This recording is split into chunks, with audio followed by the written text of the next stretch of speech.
Welcome back to another episode of Black Ice Reality Check, the #1 channel in the red pill space where the truth will set you free.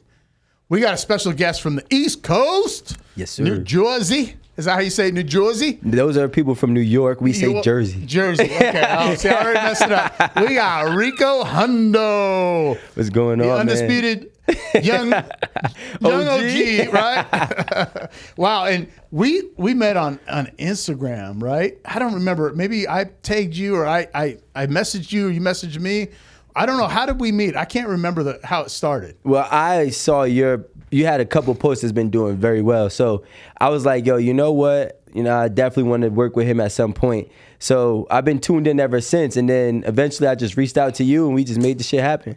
Yeah, it was cool. And Wait, can I curse? Yeah. Right, he'll just have a lot of work to beep it out. That's fine. It's all good. You know how the monetization works. Yeah. They paying me because you said the S word? For real. You know you're doing good when they want to take your video down. Then you're like, oh, that's strike.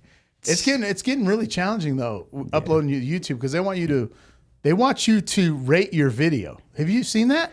So you're not seeing that. The company's doing it. Yeah, so like that's the thing with me. We have a whole team. I basically show up and do the work, and then they do the work behind the scenes. Yeah, it's tricky back there. Rate your video. So you want me to throw myself under the bus? Am I going to get views, right? Mine's the same. Now tell everybody. They saw your Instagram, but tell them what podcast you're on. What's it called? So I'm on 8 at the Table. I've been doing this for 5 years this month, actually. This is our 5th year anniversary this month, March. Wow. Yeah, 2018 when we started. I've been doing that. I'm also on another one as well that I've been in and out of as kind of like a special guest or an exclusive guest, reoccurring guest. That's called Tonight's Conversations. But my homeland and where I started and where I film every Thursday at 9 p.m. on live, 9 p.m. live is on 8 at the Table. 8 at the Table. Yeah. That's a nice podcast. Thank you. There's some heat though. All the time. I see that attitude right before they start talking. You know who I'm talking about. Yep. This is gonna be heated. Why are they so angry? I'm like, I don't know, man. So I always send this message out. I said, is there anything off the table? You're like, no. So I just like to kind of freestyle this question. So you're not a free agent right now. Who are you going to sign with? How much is your contract? No, I'm just kidding. So are you going to go, hey, can you talk about that? Are you going to go solo? Well, I mean, I'm not in any exclusive contracts. You know what I'm saying? So, but I definitely will enter in the solo realm. I'm working out. It's tricky because a lot of people have podcasts, right? So I'm trying to do something where it's different, but it's still a podcast. So there was a lot of thought that went into it. And now in about next 30 days or so, I'm going to be launching a whole new solo podcast, but I'm going to feature a bunch of guests as well. But it'll definitely be like, an addition to what I'm doing right now. That's good, man. And come out here. We'll support it, man. Yeah. No, I definitely, it's like when you get I'm going to send you the text. Okay. When you get the text, you're like, nah, this is fucking dope. That's good though. And then I'm going to pull up with it. Oh, that's good. That's good. So you're out here. You came out here Sunday. Yeah, Sunday night, bro. It was a terrible flight. Well, New Jersey, that's a long. How long? 4 hours? Was there a layover? No, it's 5.5 hours, but it went to 7 hours in the air. In the air? In the air, bro. Yeah. You couldn't land? No. Like something out of one of them Netflix series? Yeah, I was about to end up in a ghost flight. What happened to flight 75329er? Rico's gone. It was the blue pill that got me. Did you? That's so funny. Hey, do you get recognized on the East Coast a lot? What? I get recognized literally almost everywhere. You got recognized in here? Yeah, almost everywhere. Someone's following you. I'm like, of all people. I'm like, she's following you? But you got to think, right? She don't like me. No, she does. She's still here. But you got to think, like, I've had at least 2 million accounts view my page in a 30-day time span for over a year now. That's crazy. So like my followers don't equate to the amount of traction that I get. Right. But I mean, I got a good amount, don't get me wrong, but it's like a lot of people know who I am. There's even people who will see me and be like, I don't like you. And I'm like, you don't know me. They come up to you and say that? Only certain type of women. I happened to meet at the bar at the Palazzo. Yeah. And the bartender's like, oh, I loved your last video. We talked. And then the girl next to me, oh, I saw your, she started going, she's about 21 years old, barely 21. You and Andrew Tate. I'm like, well, I ain't nothing like Andrew Tate. I don't got that money. Yeah, he's different. Right? I'm not in jail. I hope you don't get out. She just started going off on me. And I'm looking at the bartender. I'm trying to be cool. Yeah. And then she kept asking me questions. And this guy in the middle was kind of trying to, he was like Dana White in the middle. Like she was reaching over. I'm like, she gonna take a swing? I'm just, hey, whatever, cool. You don't like my podcast, whatever. And then she kept asking me questions. And I was like, and the bartender was looking at me going, are you gonna let her have it? I'm like, nah, I'm good, man. I don't need to be going to jail over this girl. Never. That's crazy, man. So did you ever get a chance to meet Kevin Samuels? No, I did not. I mean, he did. He was a subscriber of our channel. Oh, that's good. And he's definitely commented a few times and whatnot. So, there was definitely, we were on each other's radar. But, unfortunately, he passed away. Rest in peace. Yeah. Before we can even make anything happen, Yeah, he was on like No Jumper. He was on Vice. Yeah. But he was on a lot of podcasts. I mean, he did one with T.I. Yeah. But he was pretty much solo. Kevin. And that's what I was doing at first, but I got advice one time, and they were like, "You need to be like dog shit, right? What do you mean? Be everywhere." Oh, okay. Right. So I was like, "All right, cool." Because before I wasn't doing anything. I was just staying where I was at. I wasn't doing guest interviews. I wasn't even expanding the horizon. But the first one I plugged the bug in my ear was Pearl. She came on the show and she's like, "I'm just, I'm doing everything," and I'm like, "All right, like." Yeah, she's posting like 10 videos. She's pumping. She's got a pumping team. right now. See, she got an army behind her. Yeah. She's pumping and you can't be, some people are mad at her for that. And they're like, oh, she's putting out 10 videos a day. It's like, you can't, look, she's working it. Yeah. You can't hate. Yeah, I wish I could do 10 a day, but I don't have the content or the people behind me. So I can't hate her for hustling. Because she's just hustling harder than everybody else, Yep. So you got to give credit when credit's due. You know what I mean? And that's just what it is, especially in the podcast space. It's become an extremely competitive market right now, right? Because there's so many people and there's so many dope people too that's entering the field. So like, I feel like people are like just haters. You know what I'm saying? Yeah. Like Joe Budden, for example, like he's a cool guy, but like he goes on and he's talking about like, why are you doing podcasts? I'm like, well, why are you doing a podcast? Right. Because the same reason. So, there's the OGs in the game who don't want to let the new people in. And I think that a lot of people. Well, they think we're sometiming it. See, that's an old school term. Sometiming it? Sometiming. Go talk to somebody, OG, say, what's sometime? Oh, man, that's an OG term. Sometiming. Like you're 100 sometimes, and sometimes you're not. They think it's just like a pet project, right? Like you're just playing. Oh, look at this boy trying to come up. He's sometiming. Yeah. You know what I'm saying? And so it's funny because back in the day, cap meant something else. Like now, cap means lie. Yeah. But back in the day, we used to say, "Oh, he's capping. He's making fun of him. You're capping." Oh, really? See, so see what I'm saying, man. See, when you go into people's houses and you see the picture of the Last Supper. Yeah. I'm on there. I was one of those. That's why we call you OG. No. Hey, bro. I mean, when the New York City Breakers, when they came to Seattle, that's a low OG. Yeah. I was like, what are you doing in these podcasts? Get this grandpa off here. No, but it's cool because I bring a different flavor. All these generations are different. I try to keep up with the new terms. I'm like, what? Cap? He wasn't capping. No, he's capping. Oh, that means lying now. Yeah. Oh, okay. You stole our word. I want my money back, right? Yeah, reparations. Hey, if you're in San Francisco, they're like, hey, look, no, we're gonna go there. Let's go. $5 million. I'm like, hey, bro, you live in San Francisco? Can I get your address? Wait, hold on. What's going on in San Francisco? Dude, they want to give every black person $5 million in San Francisco. I'm like calling my boy, you still got an address there? Wait, no, time out. No. $5 million. Just for being black? Yeah, and you only have to pay $1 for a house. I'm not kidding you. In San Fran? In San Francisco. Shit, New Jersey needs to take some notes. I'm like, now I've never wanted handouts. Like I was talking earlier about it. Growing up, black and white. Seattle has a 3% black population. There's no black people. That's terrible. Because remember, everything gets diluted out to the West Coast. Everything came from the East Coast, right? Except Hispanics, which came up. Actually, most of America was Mexico, like all the way up to Utah, right? And then, so basically, 3%. We had one black radio station back in the day. And it was on AM, 1250 KFOX AM, right? And you get out there, and then it was the first city to where you saw, like, I remember when I was younger, black people would come from Atlanta and they see a black dude with a white chick, and they're like just shocked. I'm like, what? They're like, because that's anything goes in Seattle. Anything goes. And you get out in Seattle and you're like, oh, okay, there's no black people out here in the city. That right? sucks. But then I know, right? So there's not a black culture, right? And then it's funny because I go to Atlanta. It's like you got wealthy black, rich black, medium class, poor, and ghetto.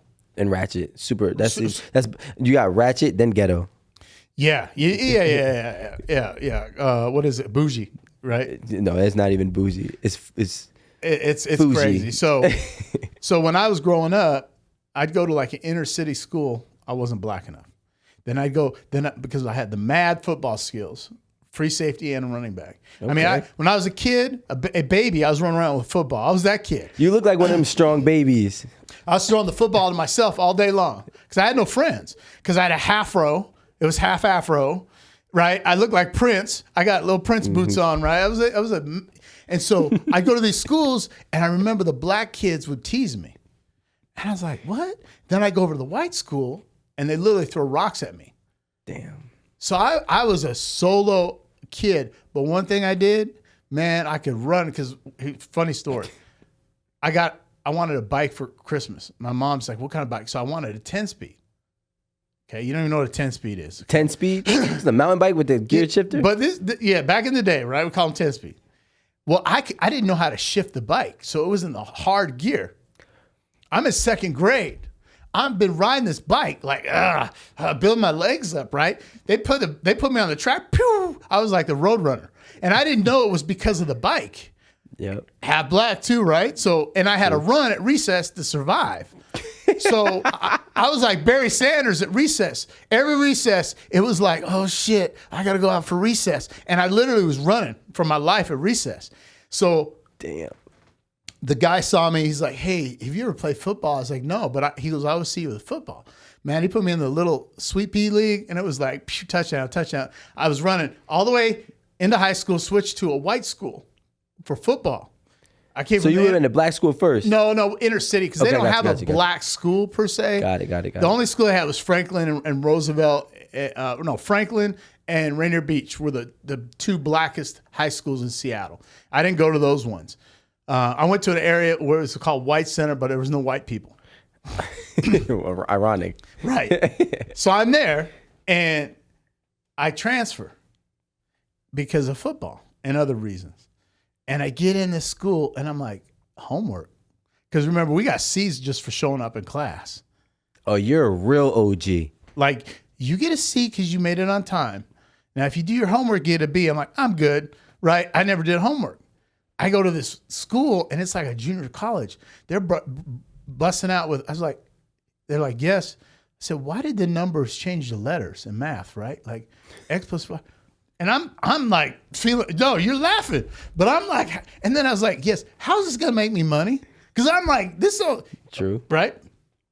Biology, astronomy. I'm like, dude. So I'm playing football, and they're like, Michigan's like, hey, Michigan, Big Blue. I'm a Big Blue fan. I'm a wannabe alma mater, right? And I'm like, I can go play football at Michigan. Well, I couldn't keep my grades up. Yeah. So I saw Predator. That's how old I am. I said, I'm going to join the Army. Be all you can be. And I went in the Army, right? That's my story. That was a terrible decision. What I'm saying is everybody has struggles, black, white, or other, in certain situations, right? And so I just was the guy stuck in the middle.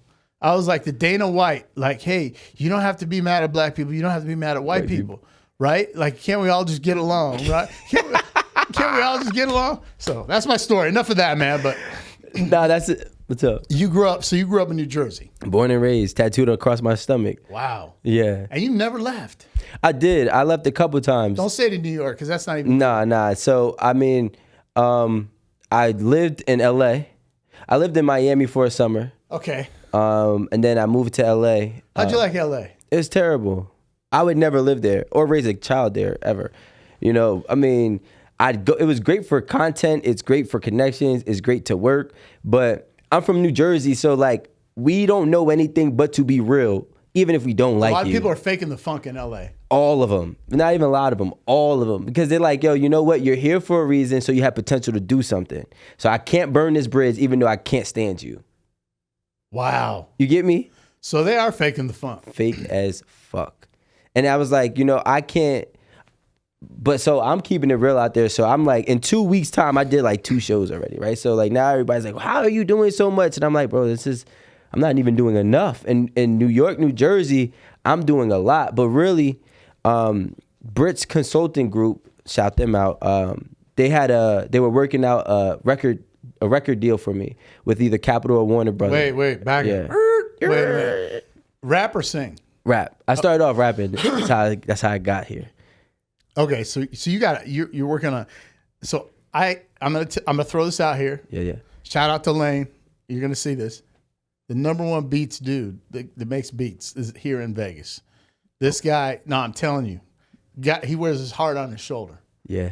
No, I'm gonna connect him with you regardless if anything happens. He's just a good connection. That's all the guy does all day. That's dope. He has a job with the government, right? And then all he's doing is doing his. That's what it is, bro. That's what it takes. You know, I've been in the entertainment industry for a decade now, or about a decade, 9 years. Wow. And when I was 21, I first signed a record deal. That's how I got into all of this. You signed a record? You got a record deal too? Yeah, with EMI. Yeah. So I signed with them at 21, right when I got kicked out of college. So like 6 to 8 months later. Wow, you've been on a roll here. I've been on a roll. Making people mad, making women mad in New Jersey on your podcast and getting kicked out of college. Yeah, and making money, right? So wow. So what do you do full time? To be honest, like entertainment. So I'm in the TV space, in the production space. I've done 5 television shows. I'm producing my first show now.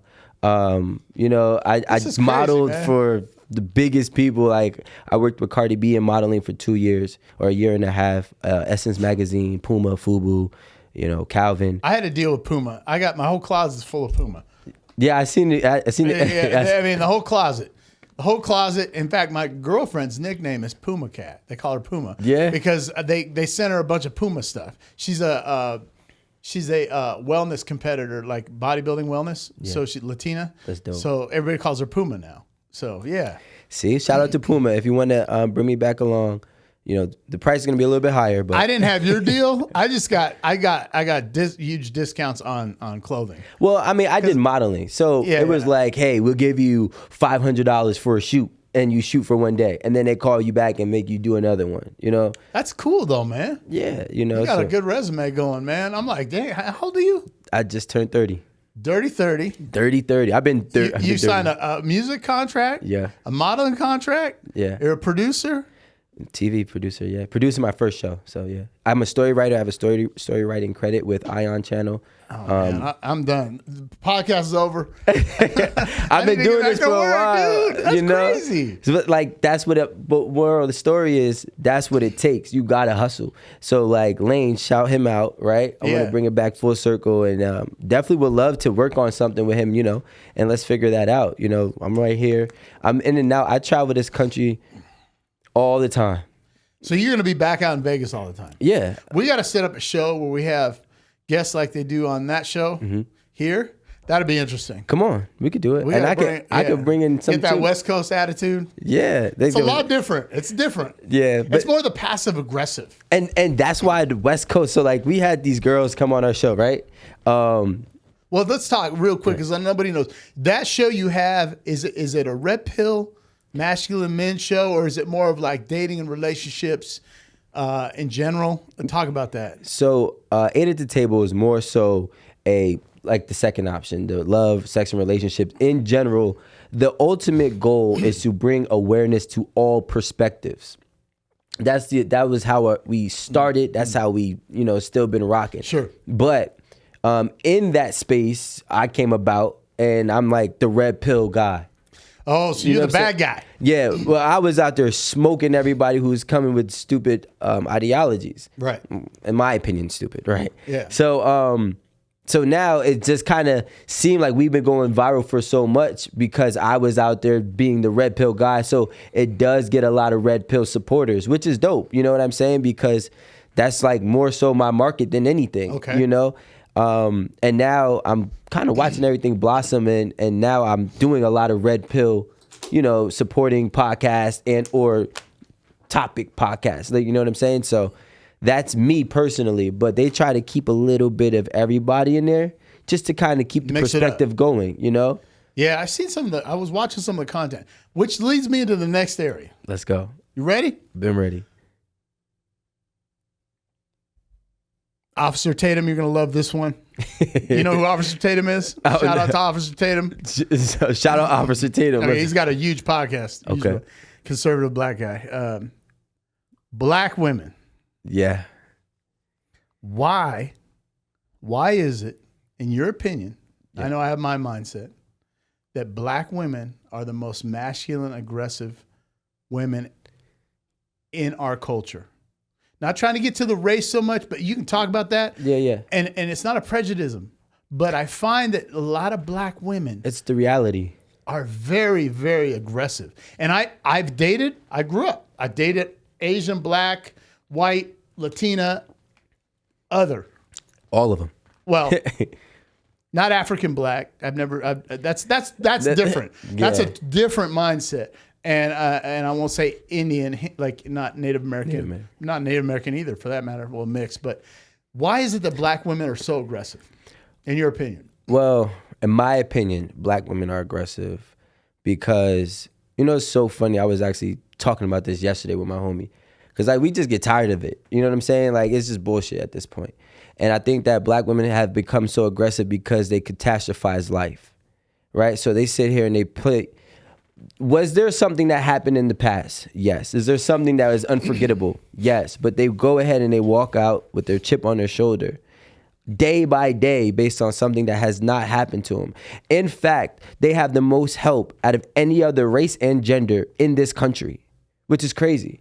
Right, so I remember when I was opening up my LLC, and I have a business administrator now, or a financial advisor, and she was saying how there's different grants and stuff you can get for businesses and whatnot.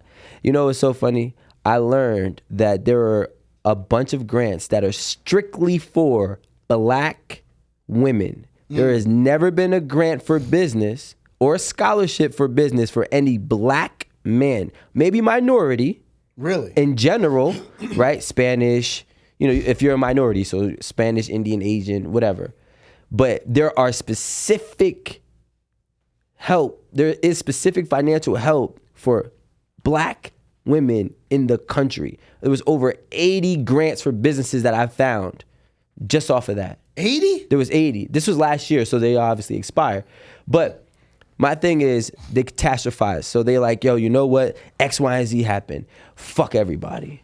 And they walk around with this chip on their shoulder. They got an attitude. They walk around on a chip with this chip on their shoulder. They think somebody owes them something. You know what? I call this, in the black community, the plantation effect. Yeah. Okay? I hate to say it, but back when Trump was in office, I was like the only, and I'm half black. It's funny, too. I'm going to touch on that. People say, are you black? No, I'm black and white. Obama's the first black president. No, he was the first biracial. Yep. Right? And so people get pissed off. And then it's like, here's the narrative. The narrative is if you have any black in you, you're black. No. So back to the plantation effect. I understand what happened. But when you dig down deep, the biggest slave owner was black in America at one point. Yeah. Africans sold blacks to the English slave traders. Mm-hmm. And it's sad what happened. Slavery is sad regardless. But I don't live in the past. I don't use that as an excuse to not move forward. If somebody's racist towards me as a human, oh well, I'm going over here. I don't have a pity party. And I found this out in the black community, going back to black women in a second. We are the most sensitive race in America, and we've been here a long time. The wealthiest race in America is Asian, right? And then it's Indian, and then it's whites, and blacks, and Hispanics are about to pass the blacks. But you take an African black from Africa, they come here, oppression. What are you talking about? I want to make money. Screw that guy. They don't care. They don't care. My accent was probably bad, but they don't care. And so when you get back to the black women, it's funny. And though I don't want to get into the whole COVID thing, but it's our culture is so easily manipulated by propaganda. They're lost. And I got to talk about it. You said it's anything goes. Anything goes. We go to a store and I see black people wearing a mask. I said, why are you wearing a mask? Well, because, I don't trust the government. But you trusted enough to put it on and get a shot. Now you don't trust them? Yeah. Or you need to make your mind up. You trusted them for that unemployment every week or that PPP that you ran. You trusted them for all the other services. And so with black women, their mamas are angry. And here's the whole thing. This is the whole thing that the point I want to get to. The government system is structured to keep black women in a corner. You have more kids, don't worry about it. We'll take care of you. You want a house, don't worry about it. We'll take care of you. Nuclear family, oh, no. That does not work because we need another taxpayer. We want to keep you oppressed. I'm not even blaming white people. I'm just saying the government. Section 8. I'm going off on a tangent here. Yeah. If you're on Section 8 and you're on government assistance, why don't they give you time to wean off of it if you get a job? If you get a job, you lose everything. Yeah. But don't you want to get the person off the system? Well, the biggest thing that like black people need to understand is this. And ironic, don't drink the Kool-Aid. Thank right? you. Don't drink the Kool-Aid. So when you learn not to drink the Kool-Aid, a lot of things change. So there are numbers supporting facts that we actually just pulled up recently in my group chat that shows that there are more poor white people in America than there are blacks. Facts. 14 million, I believe it was about 14 million poor white people who fall below the poverty line that they've created versus only 8 or 9 million of blacks. Now, what's the population? Is 13% population is black in the United States? 13%. I believe 8, yeah. But the 13, percentages is higher because of the smaller population. The percentages are higher, but the just the numerics, I'm saying in general. Right. So yeah, the percentages don't equate the same because obviously there's not the same amount of people, right? Right. But it's like when you think about it, it's like, all right, cool. So even if you did do it, I think the percentile is a difference of probably like 5%. So you're still kind of close, right? So now when you really start to understand that, hey, guess what? We're all kind of in an equal playing field because the government, the rich want to win, and the rich don't have a color. You know what I'm saying? No. Wealthy don't care. They don't care about well, they do depends on kind of how far or where you're going. But right? you think Dr. Dre's sitting around at a basketball game with the owner of the Mavericks or Dana White? Do you think they're talking about race? Nah. They're talking about, hey, how do we get our new vodka line out? Exactly. Speaking of which, so I worked with 50 Cent, right? Back in 2018 or 19. I had a coat company, and he actually helped promote it for 2 months for free for me. Jacket, like coat? Yeah, okay. Like leathers and furs. Okay. And one of the... You bad guy. Leathers and furs. You're such... Yeah, Peter used to threaten me all the time. I'm like, whatever. Whatever, I'm not worried about that. Like, you know. But yeah, so he told me, well, not even just told me, but I learned too, he doesn't really do business with a lot of black people. Everybody that he really did like serious business with were like Indians, Asians, and white. Wow. What was his answer? What was the reason? Cause do shit. Right? So like, and sometimes we gotta stop ourselves and like really pull out the plantation effect. We're trying to get the short-term gains instead of the long-term results. Yeah. And I see that a lot. So, and back to this black woman attitude, here's what I've noticed. And they're on all the podcasts. Look, it's not that we feel or don't like black women. We find that you're very loud and aggressive. And it's a fact. Most of them. 1 in 4 is ever married. Yeah. They have the highest single parent rate. 62% of black women, Yep. right? And 1 in 4 are ever married. And it's like, why? This is my test. And over 50% of black men are married. Wow. So, and also here's the test. I said, listen, I say this to all women. For 30 days, I want you to be feminine for 30 days. that's a difficult task. Stephen Covey, 21 Days of Habits, right? I said 30 days. Why? What do you have to lose? But that of which you can gain. And so when I brought that up to black women, they're so aggressive.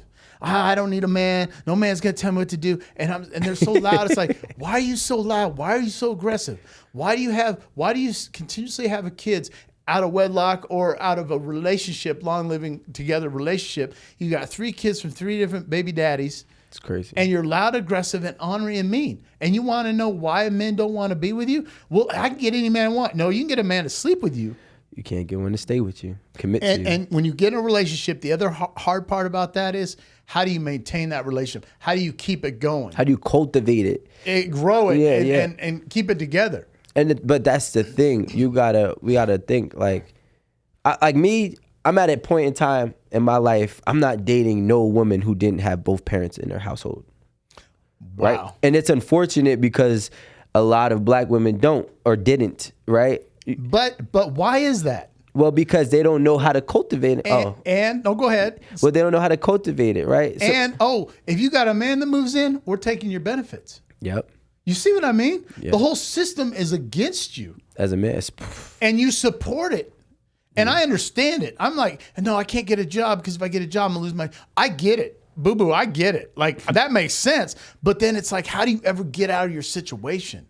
They don't. It's They a don't. trap. Oh, but if I get another kid, I get more money from the state, and he got to pay me child support. And it's that whole mindset. And look what they did. They said, "Hey, we're going to give you money," right? See, this is the difference, right? When we talk about race, if we want to break down women race by race, right? And we're like, all right, cool. Black women have a problem that most black men are stepping outside of their race, right?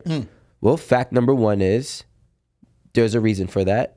And if those men are searching for feminine women, why don't you just implement what they're looking for, right? That's one. Fact number 2, what they ended up doing is they ended up saying, hey, those of you that are capable and, willing to work and become a successful African-American woman, which is a terrible term. I hate that term, by the way. I hate that term. Because there's some African-American women who are older than the term. It's only about 50, 60 years old, right? So now let's switch it up. So now we have African-American women who are super successful. What's the first thing that they do? They shit on the black man. Now we got stats. Black women are graduating colleges at a higher rate than black men. Black women are more making 30% or whatever the stat is more than black men. And they rave about it instead of saying, I'm going to give back to my community. And they don't mentor the women below them. And they don't understand that black men don't care about your degree. Yep. We don't care about your profession. Facts. And now you're by yourself. Because you're not a partner. And you're operating for yourself. Okay, so now going to the next topic is entitlement, which is with all the women with All of them. I call it the Kuma Latte Mocha Valedictorian secret. Right behind Kuma Latte. Wait, say it again. I got a Kuma Latte Mocha Valedictorian secret at MBA. It's like, hey, what? I can't even spell that. Like, facts. You know what I'm saying? Like, okay. And I'm part of the sisterhood, sorority, and I'm like, huh? Girl, you're loud and obnoxious and aggressive and combative. Well, I don't need you anyways. And so my point is why Kuma Latte Mocha Valedictorian secret, right? Because me, I'm hearing different words, but it sounds different. So the entitlement of that degree and that profession for a woman is so destructive. There is nothing wrong with a woman being successful. However, you limit yourself to be in a successful relationship unless you understand as a woman that you have now got to take a feminine role to find that masculine man that wants to be attractive. Because we have options. You have options. I'm sure I didn't see it, and I'm not calling anybody out, but if Rico, the young OG says, that's your new name. I love it. Young OG. We're claiming it. On your story, I'm coming to Vegas. I bet your Instagram blew up. Oh, of course. Because you're a good-looking dude, right? I mean, I'm that guy. It's more than being good looking. I'm that guy. You know what I'm saying? Like, there's got to be more. Because there's a lot of good looking people who are just not it. You know what I'm saying? Well, you have to have swag. You got swag. Yeah, you yeah. got status. So you come out here, you do your thing, fly to you were in LA before here? No, I was in Jersey. Jersey, okay, Yeah. but you said you were in LA working on some projects. I lived there. Okay, Yeah. when you were living there. So talk about the entitlement. Well, come on, man. We already know the entitlement's crazy right now, right? So the funniest thing about entitlement is this. At some point in time, the women who are making money are only making money just to try to score a man higher than themselves, but yet they don't know how to take a direction from anybody. And the man higher than them, you need to take direction from. Preach it, baby. Go Pentecostal. Do you hate me? So can I get a witness? Can I get an amen? Right? Amen, baby. Amen. So now what's happened? Now they're forced to date lower, right? So then when they date lower, guess what? The men that are lower than them gonna do? Listen to them. So then they get this entitlement energy and they walk around with this shit.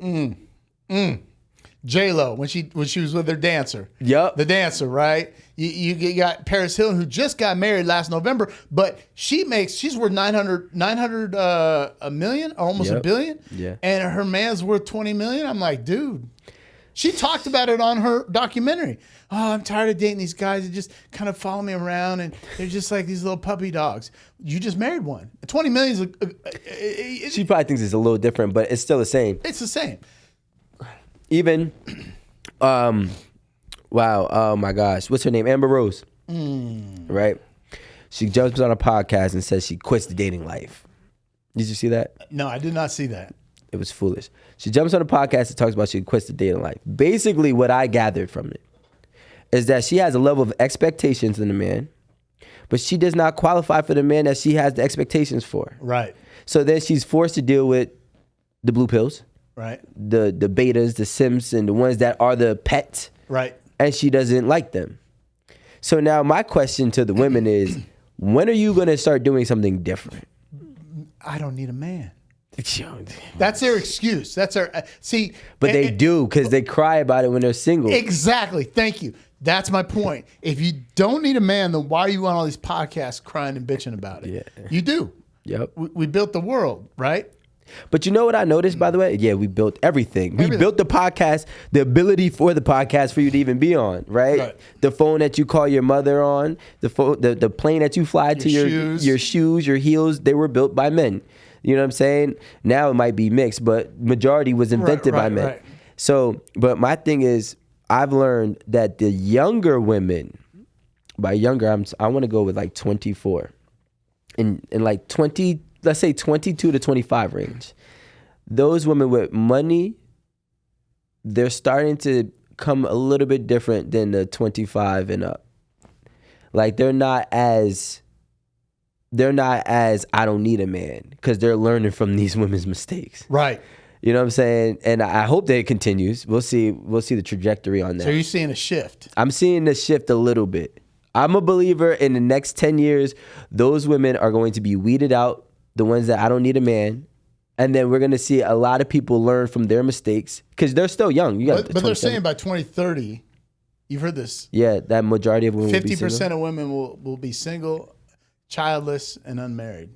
Yeah. And those are the ones that we know not to listen to.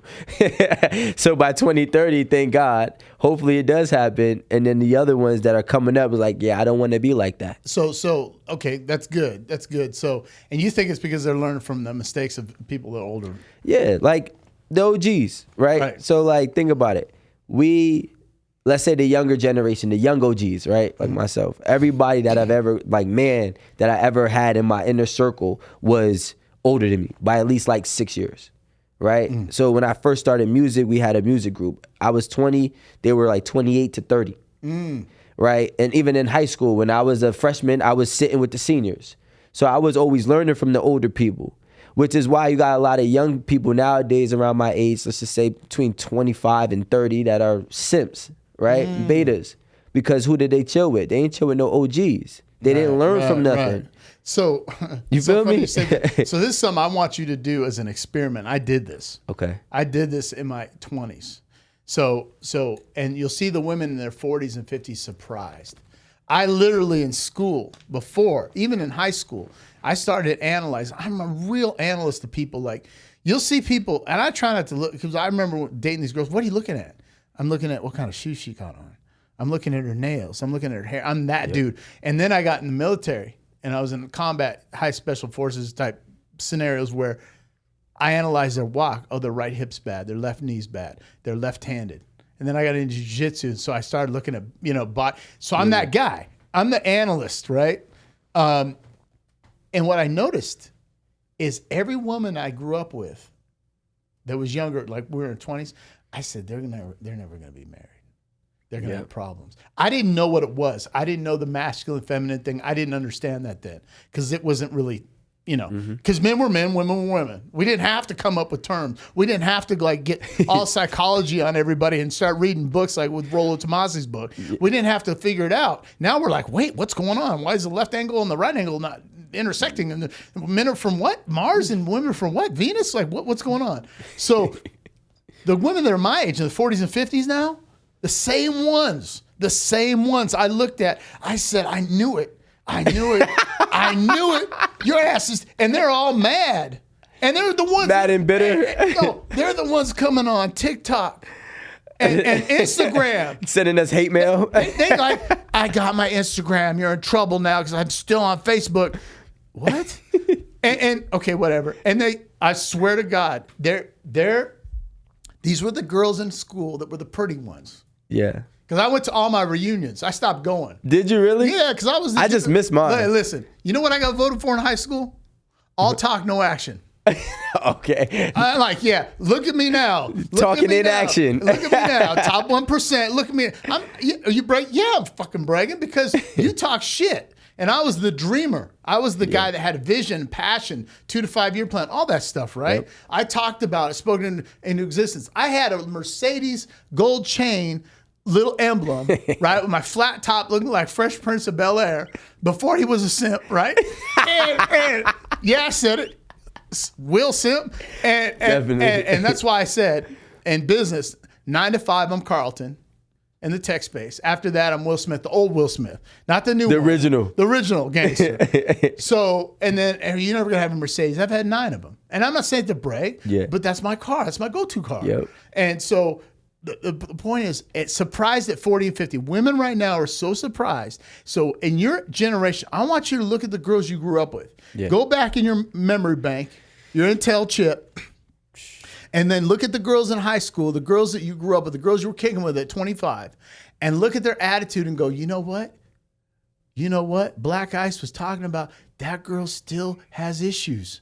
Right. And some of them have not learned, back to what we're talking about, the entitlement, learn from their mistakes. Nobody's talked to them. So when people like Kevin Samuels or Myron, who are very direct, and people don't like it and they piss them off, but sometimes you need to break that static connection. And they have to feel it and hear it and go, wow, you know what? That's why. Because you everything you're doing, you're acting like a man. So if you notice, now I know you're still 30, but if you notice the older women that are 40 and 50 that are very angry and bitter, have you seen a lot of that?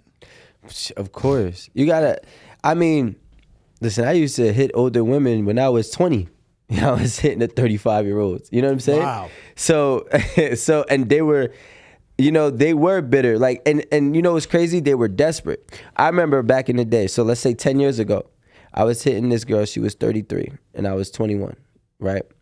And she was so desperate to be in a relationship. She told me, I don't care if you have a girlfriend, I'll just be your girlfriend on the side. So I'm like, all right, cool. So clearly you can't figure shit out to the point that you're willing to just throw away whatever your own morals are, right? And then you look how the trajectory goes. So then even that doesn't work. So think about it. Those women who stoop to the bottom of the bottom and it still doesn't work, they go to the extreme now. F all these dudes. You know what I'm saying? Now you're seeing the real bitter, because you know why? They did whatever they wanted to do when they were young, right? They ran up their card. So now their account, when I say their card, I really mean like their physical looks. They ran that card, they ran that account all the way to the negatives. So now their looks is gone. So now they're like, all right, let me compromise myself from what I really want. And that's still not good enough. And then they end up in that position where you're talking about the bitter part, which is what I see. Right. You know what I'm saying? They end up in that point where they're like, damn, I should have just listened. That's all I needed to do was just listen. And even so, I want to touch on something. We talked about, we were talking about success, right? And I like to make sure that this has got to be understood. Success does not always equate to money. Correct. Right? 100%. So if you're a man or a woman, let's just say you're a man or a woman, and you get all the money in the world and you deem yourself successful, but you cannot get a partner. I don't care if you're a man or a woman, you're not successful. You're not successful. Right? So if you're a lady and you're walking around, you're like, yo, I make $1 million a year, my guy has to come with at least $700,000 a year. But you don't have one and you haven't had one, you are not successful. Well, because you're also out of touch with reality. You don't qualify for that. And there's a point at which you have to understand. I understand the term or the sexual marketplace value, but I also have a term I created called the total marketplace value. Because you can be a beautiful 24, 26-year-old, but you can be a pain in the ass and you don't qualify. And not that every successful man or top 1% income earner man wants somebody in their 20s, but there's a thing called intelligence, right? And I call this natural selection. And the studies that have been done is people, and I'm not talking about education, I'm talking about intelligence. Yeah. I've seen overeducated, broke-minded people that were driving around Seattle and the Space Needle, all they had to do is look up and they can't find it and they're lost. You're with me? It's like, dude, you're a techie. You got Google Maps. Yeah. How are you this dumb? And so part of the attraction, they talked to 1,000 people. There's a study that's done. I'm reading this book called The Evolution of Desire. A psychologist, he teaches at the University of Austin. And they did a study and they said one of the top 18 things that people are attracted to, the top 4 and 6 is intelligence, not education. And I'm talking about when you go to a dinner party or an event and you bring a young lady with you, is she going to embarrass you? Is she going to get the jokes? Is she going to get the, yeah, no, and you're going to give them the eye look? You ever done this? Yep. I've been there. Yep. She's like, why are you winking? This motherfucker. Why are you doing? I had a girl, and that's why I had to leave. I had a girl do this stupid thing. We went to this, she was popping all this shit, right? She comes, so I'm like, all right, cool, fly out. If you fly out, you see me, you stay at my crib, right? So she flies out, she sees me, she stays at my crib. I'm like, all right, come on, let's go. We're going to go eat, right? There's a spot that's alongside the skyline, New York skyline. And we're eating there. And she's like, what's filet mignon again? Yeah. I said, oh, you don't belong here. No. Now, here's the worst part. How do you have a 4-year degree? And you don't even know what a steak is. Exactly my point. I mean, well, maybe she's never had a filet mignon. But still, like, dude, yeah. Netflix, Amazon Prime, you're watching movies. I mean, how are you not? Well, she doesn't watch movies. Read a book. I don't know. Yeah. How are you so out of touch with reality? Right. And then have demands that are delusional to the reality that you're, There you go. And so this is what I call natural selection. Intelligence is a requirement. You don't have to have a 4-year degree. In fact, most women with 4-year degrees, I find, are a big pain in the ass because of their professors. Yep. Going into politics, I'll go into that in a second, where politics and professors intersect. And everything goes so far left, and then they oppress women by telling them a lie. Mm-hmm. And the women think, oh, I don't need a man. They just oppressed you. Yep. They just oppressed you. Yep. You're stuck now until you get out of that mindset. Yeah. And then education is what do they call it? Indoctrination? Yep. That's all it is. How well can you listen to us? Yeah. And you're teaching me how to have a business. You've never owned one. They don't even teach that. They need to have basic common sense stuff, right? And so I wish. So the intelligent part is where when I was dating, I do these battery tests. I call it where I was quizzing them to see in certain situations, like we joke around, like do like little innuisms, and like we'd be out and it was like, And this one girl's like, why you keep looking at me like that? It's like, this girl, oh no, she's throwing me under the bus. You ain't getting what I'm saying. Like, chill out. Right? So I feel that there's a level of intelligence. Yeah, looks are important. Yes, because men, we go to looks first. Of course. Right? And then we go to intelligence and compatibility. And okay, she's young and hot, but what's her total marketplace value? Does she have the Quan, Jerry? You don't even know what I'm talking about. No, Say I'm OG. The Quan. Okay? The Quan, the right? Quan. Jerry Maguire. Okay, I know Jerry. I haven't watched it, though. Help me out here, guys. Young guys, these young guns. So watch Jerry Maguire, right? He's talking, Rod Tidwell. He's talking about the Quan. Jerry, you have to have the Quan. Right? That's everything. I like that. Everything. I like that. I'm taking that. You gotta steal that. I stole Jerry Maguire shit. You gotta steal it, right? And so there's and I was reading this neuro-linguistic programming that psychologists are teaching people. And there's a area called reframing, right? Mm-hmm. Where women act on their emotions a lot. A lot. Yep. And the psychologists are teaching people with emotions not to react so fast and hastily when a certain topic comes up. I like that. And so I had one gal on here that said this. She goes, I tend to wait. If I get upset, I tend to take a time out because I'm afraid that I'll say something I'll regret. And I feel like a lot of women, modern day women, react too fast on their emotions. I never say hate. Like I can dislike somebody, but I'll never say I hate somebody. Hate is like, to me, one of the worst words on the planet. Yeah. You may do something to my family, or you may say something about my girl or me, or you may say something bad about a race. I really dislike this person. I can't even say I hate my worst enemy, because I'm not a vindictive dude, but I can defend myself. Yeah. That's called the emotional intelligence. There you go. Boom. So have you dealt with a lot of gals that come on the podcast? Yeah. Where the emotions, has anyone, because this just happened here. Come on, I got stories for this. Has any women got up and walked out? A girl tried to slap me.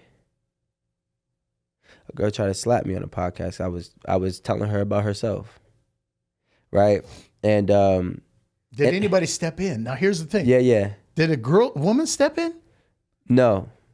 To be honest, what happened was it was like all in a fast. It happened so fast. She just jumped up? No, I jumped up after she swung. I had to calm myself down. No, but how did she come at you first? Yeah, so we were sitting next to each other and we're having a conversation, and the conversation was, a conversation got into the topic of why do girls who like the bad guys or the street guys, they leave them alone for the good guy, but they always come back. So can they actually leave them for good? And she was trying to tell me that she can and she does. And I was like, I know you. I know a lot about you. So I'm telling her that's a lie. You know what I'm saying? And I'm telling her about her own actions. And then that turned into some type of aggression because, again, the emotional part just started raging. So now it got to a whole nother thing. And now I'm just laughing. You know what I'm saying? I'm like, I'm not even about to. And then she got mad that I was laughing at her. So she tried to swing. I kind of dipped it. And then that's when I kind of like got up. But when I got up, that's when, everybody just like diffused it. And I just walked out. Well, yeah. And then here was the thing, especially like us. So we're on podcasts, and especially like yourself, you're talking about having the different types of women here, right? Yeah. When you start really getting at them, right? When you start really getting at them and you're telling them the truth about themselves. She started yelling after all this, I can't let him win. I can't let him win. I can't let him. And I'm like, you see, so this was never about you. It was about you losing to me. Like, you know what I'm saying? So like, so these women, they do get that, emotional reaction and response. And the thing I don't like about society is that they tell men to just go along with it and you don't react. Instead of solving the cause, they're not trying to solve the cause, they're trying to solve the effect. And then she got entitled and thought she could swing at a man. Yeah, but the problem is my podcast is owned by a man, so she got the boot. Like, right, you know what I'm saying? Like, this is not going to happen. Wow. You know what I mean? And we never put that clip out, of course. No. But Fresh and Fit would have put it out. Of course they would, but that's them. You know what I'm saying? Right. If it did happen on Fresh and Fit, then hey, then it would have been aired. But You know, we didn't do that. But the thing is, to answer your question is yes, it is. These women, they get coddled to be bad. Yep. You know what I'm saying? And I even had to say that to myself. I had to check myself with my daughter. She's 2 years old, right? And the problem is, like, I don't know if you have a daughter or not. I do. Right? When we probably, and I'm assuming you did too, right? She probably could do something that your son would do, and your son would get way more repercussions than she does, right? Oh, yeah. So then I had to check myself like, yo, I got to hold my daughter to the same standard. Yeah. Because I don't want her to grow up and end up like the girls that are out here right now. She needs to understand repercussions. Women have been coddled to be able to be emotionally unintelligent. And then the man who reacts to her unintelligence has been the one that has to deal with the repercussions. And I don't like that. I don't support it, you know? So that's why it keeps on keeping on. Okay, so I got a couple more questions for you. What's one message that you want to say to inspire young men or single men out there trying to move forward and ascend and be successful? What's a positive message you want to say to them? A positive message I would say to any young men out there that are single and that want to, you know, grow to whatever their potential is. Stop buying into the hype. Get up off your ass. Believe in yourself and literally just do it. At the end of the day, just like yourself, just like myself, a visionary is more important than a creative. And if you can understand that you are a visionary, you will then make the creatives try to create your vision, which makes you the innovator. That's deep. So if when's your book coming out? Soon. Keep going. Real soon. Keep going. You know what I'm saying? I actually just started writing it. But yeah, so if you're a young kid, that's the most important thing. Or if you're not even young, it don't matter where you are, what age you're at. But where you are, you need to understand, like, listen, I just got to get off my ass and stop making excuses. I don't need nobody to believe in me. I got to believe in myself, because visionaries never get seen until the job is done. You know what I'm saying? So you do that, I promise you'll watch everybody try to be you instead of you focusing on trying to be them. I like it. And now, one last question before we wrap up. What's a message you want to say to women that are trying to get and hold on to a high value man? What's a clear, I call it a clear and present danger message? So women, you want to win in life. And win in life, I mean by getting a high value man. You got to understand to take direction. You got to understand it's not always about a man's pride. It's not always about a man's ego. And also, you can't always stroke a man's ego. If he's doing wrong, you got to check him in the most respectful way. But he has to understand that it's for him to be better. You understand? And when a man can trust you, when I can trust a girl, like, yo, listen, let's say I might make an investment. She's like, I don't think that's the best investment. I'm like, why? She explains to me why. I want to keep her around because she's paying attention and she cares about where I'm heading, which is also where she's going to go with me, right? But in the opposite end, you got to be able to do whatever is being asked. Because if you can't do what's being asked, I'm not investing in you. No man is going to invest into something that is not going to be receptive to what he is asking for. Wow, he wants an asset, not a liability. Yeah, and some men will keep on investing into a liability until he realizes it's not an asset. Boom. Right on. Man, hey, I appreciate you coming out. Thank you for having me. I wish we had more time, but it's so late, and I know they got to, we got to shut it down, but I'm going to try to get out to New Jersey this year. Yeah, definitely. And the worst time of the year, in the middle of summer, where it's humid? No, I mean, yeah, it's humid, but it's not as bad as Miami. Right? Well, it's better than being cold. I don't like being cold. But yeah. man, make sure you follow this guy's podcast, man. Say it again. Tell him again. So, you can follow me on my personal Instagram. That's Rico. You can follow me at my personal Instagram. That's Rico_Hundo. You can follow the podcast 8 at the Table, where we go live at 9 p.m. every Thursday, and we drop content all week long. And that's 9 p.m. Eastern? 9 p.m. Eastern time. Boom. You. Yeah, because we're PDT. I be forgetting. It's all good, man. Hey, thanks for coming out, man. Stay strong. And remember, make sure you hit the bell, the notification bell, so you get all the new videos, latest videos that we put out. And make sure you subscribe to this channel. Share this video. Like this video. We'll see you soon. Stay strong.